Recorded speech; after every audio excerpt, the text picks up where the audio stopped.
말씀은 사도행전 17장 16절에서 21절까지 말씀입니다. 사도행전 17장 16절에서 21절까지입니다.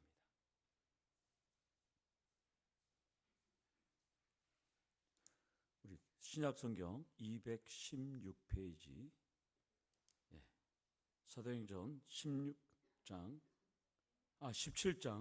16절부터 21절까지 16절부터 교도가시고 21절은 함께 읽도록 하겠습니다. 바울이 아덴에서 그들을 기다리다가 그 성에 우상이 가득한 것을 보고 마음에 격분하여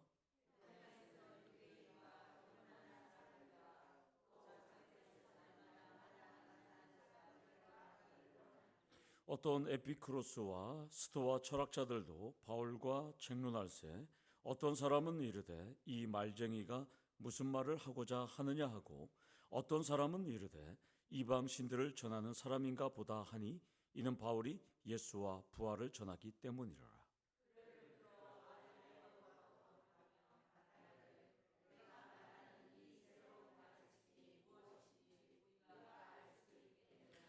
내가 어떤 이상한 것을 우리 귀에 들려주니 그 무슨 뜻인지 알고자 하노라 하니 모든 아덴 사람과 거기서 나그네된 외국인들이 가장 새로운 것을 말하고 듣는 것 이외에는 달리 시간을 쓰지 않음이더라. 아멘. 우리 옆에 계신 분 인사하겠습니다. 사랑합니다. 축복합니다. 인사하겠습니다. 사랑합니다. 축복합니다. 아멘. 예.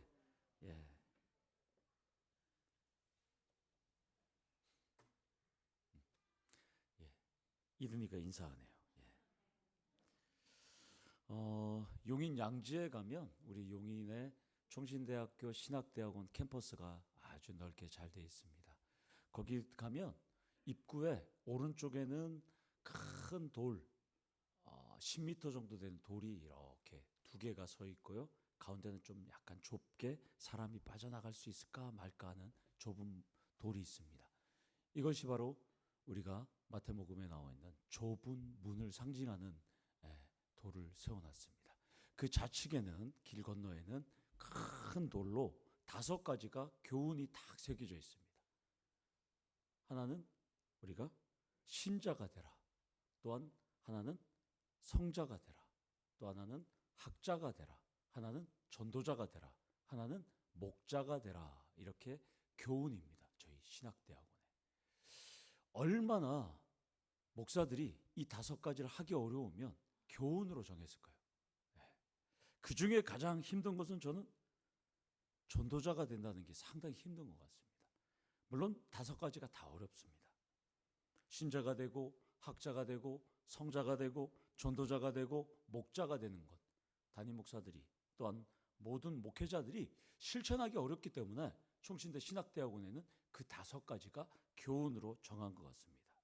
그런데 부활하신 예수님을 만난 다음에 사도 바울은 일평생 전도자의 삶을 살았습니다. 우리 사랑하는 우리 참평한 교회 성도님들도 일평생 전도자의 삶을 살기를 축원합니다.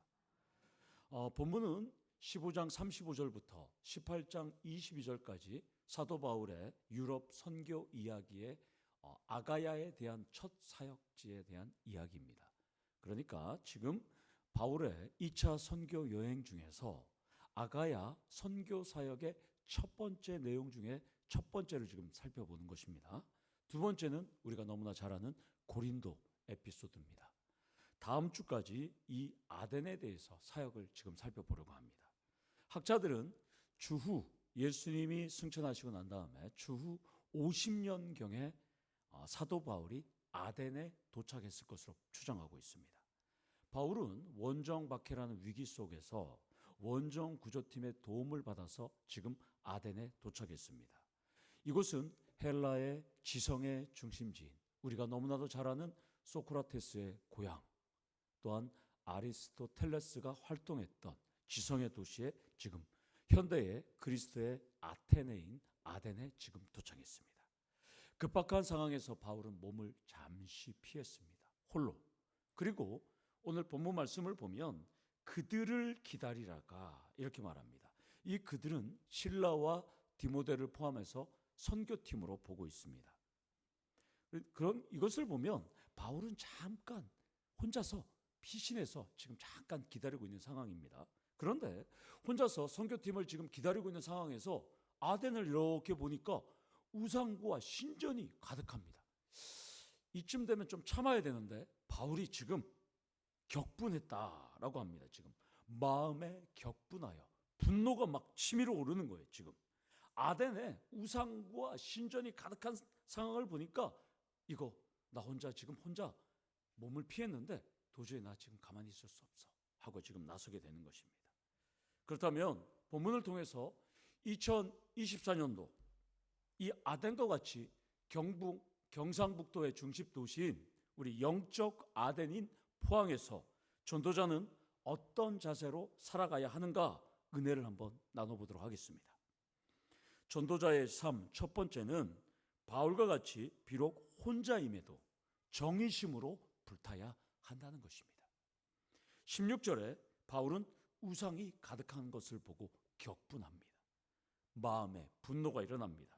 이 마음이라는 헬라어 이 퓨뉴마, 영이라는 이 단어는 바울이 이곳에서 좀 나는 이제 막 쫓겨왔지 않습니까? 계속 데살로니가에서도 쫓겨와서 베레아였다가 베레아에서도 쫓겨나와서 겨우 목숨을 건져서 여기까지 와서 이제는 조금 내가 이곳에서는 조금 쉬어가려고 했는데 지금 신전과 다양한 우상을 보니까 양심에서 지금 분노가 막 일어나는 겁니다. 마치 여러분들이 절에 가면 그 형상들을 보면 막 심장이 막 뛰는 것처럼 분노가 일어나는 듯이 지금 바울은 지금 분노가 일어났습니다. 학자들은 1세기 당시에 아덴의 인구가 한 3만 명 정도로 살았을 것으로 추정하고 있습니다. 많은 인구는 지금보다는 아니겠지만 2000년 전에 3만 명이면 상당히 많습니다. 뭐 거의 우리 포항이라고 생각하면 되죠. 왜냐하면 데살로니가 한 20만 명 정도고 또 고린도가 20만 명이 넘었으니까 그 대도시들은 뭐 지금으로 따지면 100만 명 이상의 도시라고 생각하면 되고 아덴이라면 3만 명이면 2000년 전이면 우리 포항과 같은 그런 도시로 아주 큰 도시였습니다. 여신 아데나의 이름을 따서 붙일 정도로 신들의 도시입니다. 우리가 잘 아는 그리스도 신화에 보면 아데나 여신이 나옵니다. 이 아데나 여신에는 승리의 여신인 니케가 동행합니다. 이 아데나. 그래서 종종 아데나의 조각상을 보면 이 승리의 여신 니케의 이 조각이 이렇게 아데나 손에 있는 것을 종종 발견합니다. 이 니케의 형상이라는 이 단어가 영어로 하면 나이키가 되는 것이죠. 그래서 나이키, 승리 이것을 상징하니까 또 신발 브랜드가 돼서 잘 팔립니다. 여담이지만 사탄 브랜드 전략이 참 잘 팔립니다. 또 여담이지만 천사 브랜드 전략도 참 잘 팔립니다. 여기 예수를 다 믿으니까 사탄 마케팅을 하지 마시고 예수 마케팅하면 잘 됩니다. 그래서 나이키가 전 세계적으로 잘 팔리는 이유가 바로 니케, 이 그리스 신화에서 나오는 것이죠. 바울은 함께하는 선교팀이 없음에도 아랑곳하지 않고 이것을 지금 이대로 둘 수 없다고 판단합니다. 그래서 나 홀로 집이 아니라 나 홀로 복음 전파에 나섭니다.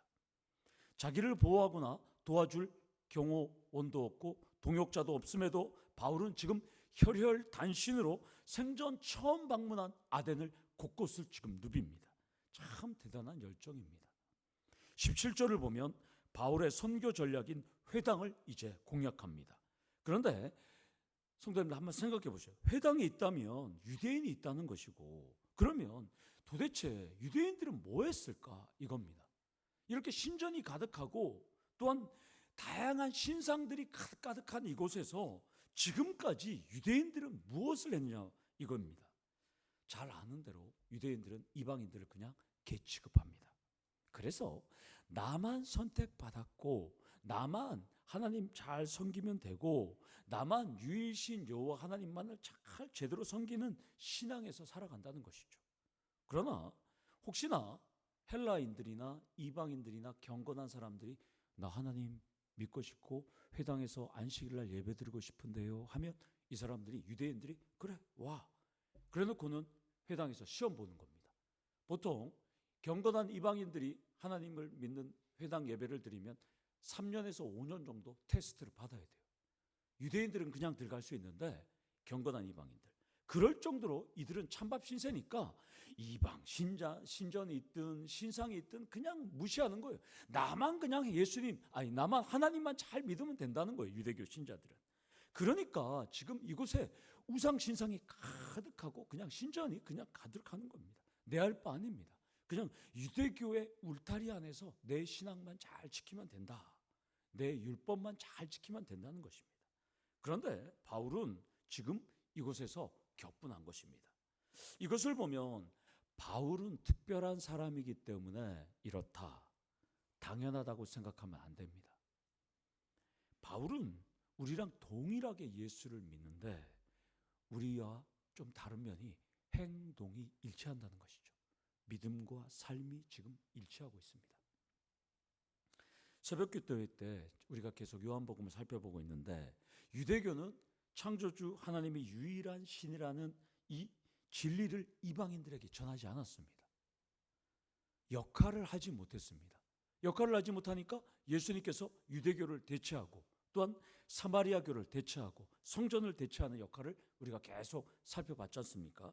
그런데 우리도 예수님이 그리스도고 예수를 믿은 사람이라면 우리 삶도 예수의 삶을 살아야 되고 우리도 예수를 전하는 삶을 살아야 된다는 것이죠. 우리가 만약에 예수를 전하지 않으면 유대교랑 똑같은 삶을 살아가는 거예요. 나만 예수 믿고 나만 우리 교회에서 신앙생활 잘하면 나는 유대교 신자로 살아가는 거예요. 예수 믿지 않은 사람들이나 무당이나 신천지나 성당을 다녀도 바울처럼 우리는 그 사람들 볼 때 격분하셔야 됩니다. 혹시 격분하시는 분 있나요? 무당을 보거나 신천지를 보거나 이단을 봤을 때 막 마음에서 사도 바울처럼 막 격분. 그러니까 우리는 지금 유대교 신자들처럼 살아가는 거예요. 격분해야 되거든요. 지금 성경의 진리를 제대로 가르쳐야 되고, 그리고 나중에 언제 될지 모르지만 제가 그 가톨릭 특강도 한번 할 겁니다. 가톨릭이 왜 이단성이 있는지 제가 한번 가르치고 갈 겁니다. 그래서 가톨릭 성당에 다니는 사람들도 우리가 격분을 해야 됩니다. 사랑하는 성도 여러분, 바울처럼 우상이 가득한 곳에 나 혼자 있더라도 성령이 주시는 정의감으로 예수를 전하셔야 합니다. 예수의 삶을 살면서 사도 바울처럼 전해야 된다는 것이죠. 전도자의 삶 두 번째는 화려한 이면에 가려진 슬픔을 볼 줄 아셔야 합니다. 사도 바울은 그 슬픔을 볼 줄 알았습니다. 바울은 아덴의 사람들이 수천 년간 사탄에게 붙잡힌 이면을 지금 보고 있습니다. 로마 장군 플리니우스에 따르면 이 아덴과 옆에 있는 남부 로데스 섬에 7만 3천 개의 우상이 있었다고 1세기에 기록하고 있습니다. 지금 제주도에 18,000개의 신이 있다고 우리는 알고 있잖아요. 일본에 800만 개가 있다고 그러는데 2000년 전에 무려 제주도보다도 6배 많은 우상이 이곳에 있었습니다. 그러니까 17절로 보면 바울은 나홀로 회당에 들어갈 수밖에 없는 거예요. 답답하니까. 예수의 제자들을 빨리 만들어서 이 적진 한복판에서 성령을 의지해서 들어가서 예수의 복음을 전해서 이곳에 복음을 전해야 된다는 마음을 먹게 되는 것이죠. 그래서 회당에 가서 전하기도 하고, 이제 헬라어로 아고라, 우리 아시죠? 장터라는 곳이잖아요. 이 장터에 가서 이제 복음을 막 전하기 시작합니다. 만나는 사람들마다 변론합니다. 선교팀이 합류할 때까지 죽든지 말든지 자기는 지금 한가로이 아덴을 구경할 생각이 전혀 없습니다. 이것을 보면 우리와 성정이 같은 바울이지만 참 대단한 것 같습니다. 그렇게 두들겨 맞고 감옥에 갇히고 매 맞고 또한 죽을 고비를 넘기고 계속 도망자 신세로 여기까지 왔어도 그 변함이 없습니다. 지금. 그렇다면 여러분들께 제가 묻겠습니다. 여러분들은 날마다 사탄이 진을 치고 있는 적진 한복판으로 성령을 의지해서 들어가시나요? 오늘도 들어가셨나요? 오지 말라고 해도 또 가고, 무안을 줘도 또 가고, 소금을 뿌려도 또 가고, 물벼락을 맞아도 또 가시는 그런 삶을 사신 적 있나요? 바울처럼 전도자의 마음으로, 불쌍한 마음으로 가셔야 합니다. 저 이번 주에 가서 그 불쌍한 사람 만나고 왔습니다. 윤영아 잠깐 내려와라 그래갖고 악수하고 왔습니다. 제 태신자. 네, 온답니다. 10월 27일 날. 좀 만났습니다. 여러분들도 만나셔야 되는 거예요. 이 태신자 작정주의를 하는 게 이게 뭐 허투루 하는 거 아닙니다. 이게 담임 목사도 1명 이상 데리고 오면 여러분들은 한 10명 이상 데리고 오셔야죠. 아멘이십니까? 아 이거 불안한데. 예. 네. 제가 신방을 다녀보니까 각 가정마다 다 전쟁 중입니다. 장로님, 권사님 다 전쟁 중입니다. 아들은 틈만 나면 어디 도망갈 생각하고, 예? 그 다음에 교회는 안 나올 생각하고, 예? 우리 어제 저 위에 또 우리 저기 어디죠 거기? 예, 이가일 갔더니 아들하고 계속 전쟁하고, 예. 딸은 저기서 열심히 잘 나오는데 다 전쟁 중입니다. 전쟁 중. 우리도 전쟁 중입니다. 그래서 군산에서 지금 잡아갖고 지금 예, 오고 있습니다. 예, 좀 있으면 도착하는데 예. 목사 아들도 지금 전쟁 중이에요. 예. 우리 박신희 권사님이 태신자를 작성했는데 무당이 있더라고요. 무당, 직업 무당. 그래서 제가 여쭤봤어요. 권사님, 도대체 그 무당 태신자인데 뭐 하는 사람입니까? 그러니까 40년 동안 무당 짓을 했대요. 40년 동안. 돈도 벌 만큼 많이 벌었대요. 하루에 뭐 80만 원씩 벌었다고. 예? 돈을 끌고 모았대요. 끌고 모았대요. 예? 그런데 이 무당이 제가 이게 해보니까 우리 권사님한테 이제 이게 아닌 건 알겠다는 거예요. 자기가 이제 이거 때려치우겠다는 거예요. 조건이 있어요. 조건이. 기도하셔야 돼요. 그리고 권사님 그래요. 신중의 최고는 예수 한번 믿으라고 고면했더니까 이 건물만 잘 팔아주면 생각해 못다는 거예요. 예? 건물 팔리면 다른 말 할 수 있겠죠. 건물 팔리면 저한테 전화하셔야 돼요. 저 가서 만날 거예요. 저 무당 만나는 거 좋아합니다. 제 무당도 불쌍하잖아요. 예수 믿어야 돼요. 예. 좀 아이고 나중에 또 얘기하겠지만 아이고 참 불쌍히 여겨야 돼. 불쌍 무당도. 그래서 제가 박신희 권사님 이제 여기서 얘기하지만 이제 그 건물 팔리기를 제가 기도하는 거예요. 가서 만나야 돼요. 태신자. 예. 10월 27일 날 불러야 될 거 아니에요. 그 전까지. 예. 건물이 뭐 어떤 건물인지 모르지만 잘 팔려야 되는 거예요. 왜 그 예수 믿어야 되는 거예요. 예. 그래갖고 이 강단에 세워야죠. 이 앞에 간증. 예. 오늘도 울진경찰서장하고 아이고 또 엉뚱한 얘기하네. 숙소 구해달라고 전화한 다음에 야 그럼 내가 숙소 구해주면 새생명 축제 때 강사 안 가도 되지. 이거 저랑 협상하고 아니 형님 그건 안 되고 강사는 해야 돼요. 그러면서 지금 숙소 알았어. 그 자기는 우리 저기 여름 수양에 숙소 구해줄 테니 강사를 제발 빼달라는 거예요. 나는 안 된다. 지금 장로님들하고 얘기 다 해갖고 안 된다. 그 강사 형님이 와야 된다. 제가 지금 김수옥 집사님 지금 낳잖아요. 지금 중환자실에 있잖아요. 이제 내일 옮길 텐데 김수옥 집사님은 간증자로 제가 지금 첩외했어요. 그러니까 강사, 간증자 지금 둘 확보했는데 내년에는 그 무당이에요. 무당. 이제 예수 믿으면. 예. 아멘. 날마다 만나는 사람과 바울처럼 논쟁하셔야 되는 거예요. 논쟁의 이유가 무엇인지는 밝히는 않았지만 저는 문맥을 보면 성경과 예수에 대한 이야기였다는 것입니다. 18절을 보면 얼마나 바울이 뜨거웠으면 당시 헬라 철학의 양대 산맥인 에피쿠로스 학파와 스토아 학파와 논쟁 중입니다. 당시 전 세계적으로 가장 지성적이고 이성적인 에피쿠로스 학파와 스토아 학파와 지금 토론하니까 쟁론하니까 이 학파들이 바울 보고 뭐라 그럽니까? 얼마나 토론을 잘했는지 말쟁이라고 합니다. 말쟁이. 여러분들 아리스토텔레스나 소크라테스나 플라톤 이런 사람들은 전 세계 지금도 최고 상위에 있잖아요. 지금도 우리 원장님 선생님 잘 알듯이 최고에. 근데 세상 사람들은 바울을 모릅니다. 그러나 지금 성경을 보세요. 바울이 그 사람들과 지금 대등하게 얘기하고 더 뛰어나게 얘기하니까 말쟁이라고 하는 거예요. 우리는 지금 어마어마한 인물을 우리가 갖고 있는 거예요. 세상 사람들은 소크라테스만 최고인 줄 알았는데 지금 소크라테스 제자 그 사람들과 지금 대등하게 이야기한다는 거예요. 지금 와, 참 대단해요. 우리가 얼마나 지금 대단한 우리 바울이 우리한테 있습니까? 여기서 전도자의 삶 세 번째는 어떤 사람들과도 논쟁할 수 있는 성경 지식과 올바른 교리로 우리는 무장하셔야 합니다. 바울은 지금 홀로 철학자들과 상대해도 전혀 밀리지 않습니다. 얼마나 말을 잘하고 그들보다 뛰어났으면 지금 말쟁이라고 부릅니다. 그렇다면 여러분들은 어떤가요? 신천지, 이단, 무당하고 상대할 수 있는 성경적인 지식, 올바른 교리로 무장되어 있을까요? 여러분들 영적 분별력이 있어요? 성도님들, 한국교회가 분별력이 있거나 올바른 성경 지식이나 교리로 무장되어 있었다면 이렇게까지 되지 않았을 겁니다. 이 부분이 가장 아쉬운 부분입니다. 신천지 서울교회 담임 목사인 신천지의 핵심 비유풀이를 만드신 신현욱 목사님이라고 있어요. 이만희 다음에 넘버 2였어요. 이분이 회심해서 총신대 신대원에 들어와서 우리 교단 목사님이 돼서 구리 초대교회 신천지 성도님들만 빼갖고 와서 재교육시키는 교회를 하고 있어요. 성도가 100명이에요. 저랑 같이 공부한 여자 전도사님이 거기서 전도사로 있었어요. 그래서 제 3학년 때 그 목사님을 불러와서 신천지 특강을 제가 들었어요. 한 30명 모인 데서.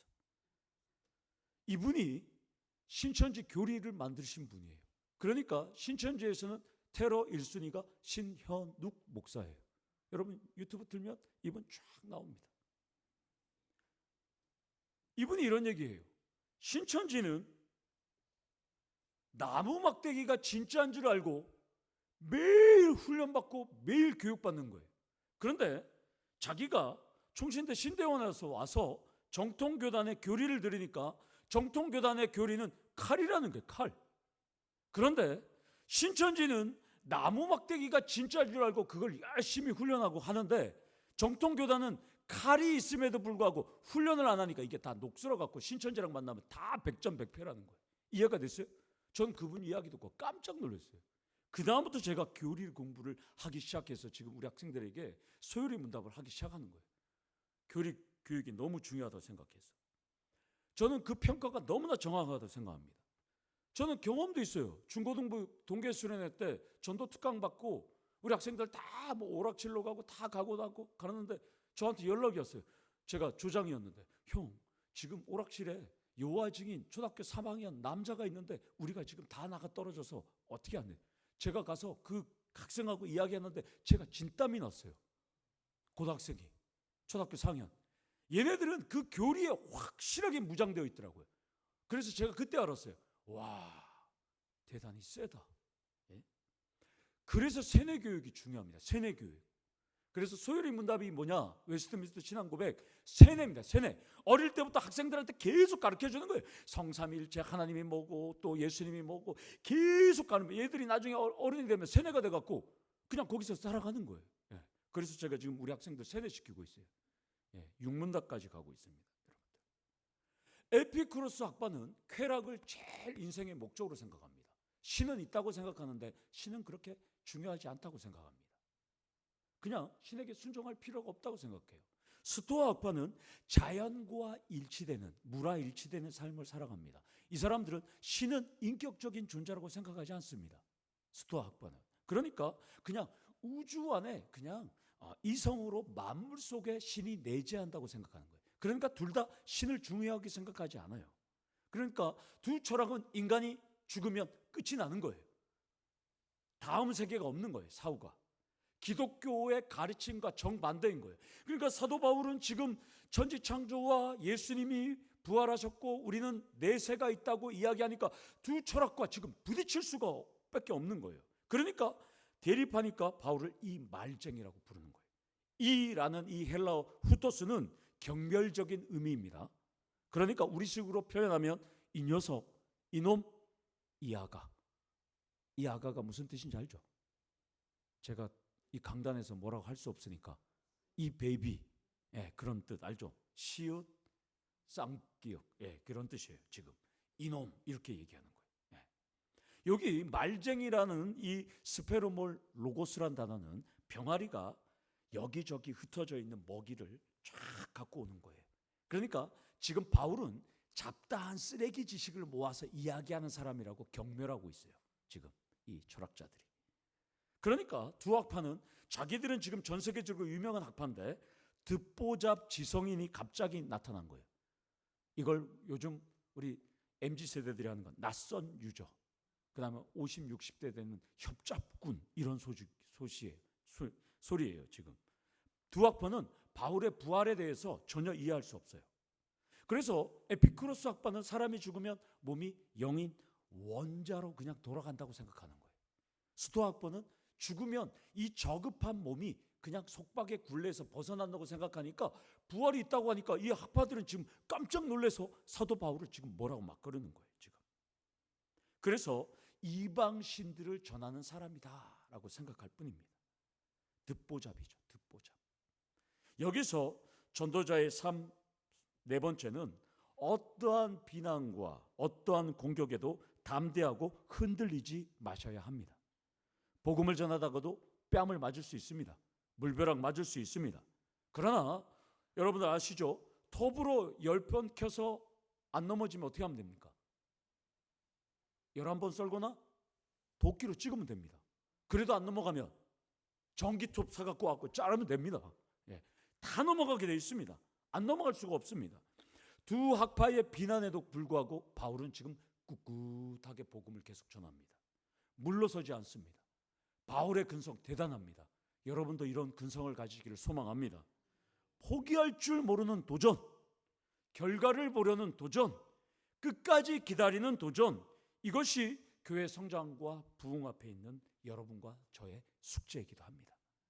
그런데 바울이 확신에 찬 믿음으로 너무나 당당하게 복음을 전하자 놀라운 일이 일어납니다. 19절에 사람들이 바울의 말을 좀 더 듣자고 제안합니다. 여기 보니까 그를 붙들어, 이 에필람 바노바이라는 이 헬라어 동사는 체포가 아니라 바울을 붙들어서 아레바오고 공회원들이 있는 곳으로 갑니다. 그러니까 사도 바울을 초청해서 한번 들어보자는 거예요. 지금 이 철학자들이. 이 아레바오그는 전쟁의 신 아레스의 언덕이란 뜻이에요. 이것은 로마의 통치 아래에 있는 아덴 정부의 입법, 사법부, 행정부, 사법부보다 입법부와 행정부가 있는 곳이에요. 그러니까 우리 이스라엘의 사내들인 공회 같은 역할을 하는 아주 최고의 통치 기관이에요. 그러니까 이곳으로 지금 바울을 초청해서 바울이 전하는 복음을 뭔지 지금 한번 들어보는 거예요. 여기서 전도자의 삶 마지막 5번째는 기독교의 핵심 사상인 부활을 전하고 사람을 설득하고 가르칠 수 있는 훈련이 되어 있어야 한다는 거예요. 바울처럼 우리가.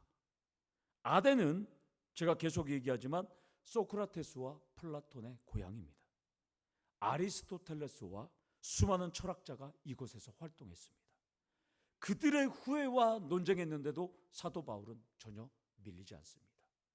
바라오기는 원하옵기는 여러분들도 어떤 사람들 만나도 밀리지 않기를 소망합니다. 우리야 바울 사도가 성경 13권을 썼으니까 대단하고 생각하지만 바울을 알지는 못하는 사람들이 지금도 부지기수입니다. 듣보자 바울이었지만 철학자들은 지금 놀라워했습니다. 그들이 왜 놀라워했는지 이유가 나옵니다. 하나는 20절 하반절에 무슨 뜻인지 알고자 하노라. 바울은 호기심을 유발할 정도의 지식이 있었습니다. 여러분들도 사람들에게 복음을 전할 때 호기심을 유발하셔야 되는 거예요. 저 얘기하는 우리 여기 장로님 권사님 오늘 기도하신 권사님처럼 다 이렇게 얘기하면 와 푸른 마들고 꽃은 시드나 우리 하나님의 말씀은 영원해. 이렇게 하면 뭐 영원한 게 있나가 보다. 이렇게 딱 호기심을 유발해야 되는 거예요. 또 하나는 21절에 새로운 것을 말하고 듣는 것 외에는 시간을 쓰지 않는 사람들인데 바울을 아레바고로 가서 들으려고 할 정도로 바울의 지식은 수준이 높았습니다. 여러분들의 수준도 상당히 높으셔야 합니다. 이단을 만나든 무당을 만나든 여러분들 안에 뭐가 보여야 되는 것이죠. 여러분들.